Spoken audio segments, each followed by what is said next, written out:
ఒక్కసారి అందరూ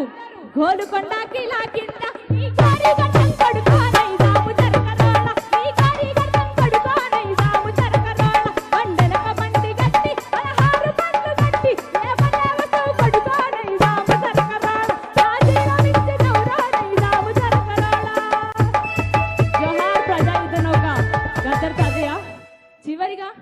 గద్దర్ అనేటోడు ఎప్పుడు ఒక చరిత్ర కాబట్టి వన్ లెజెండ్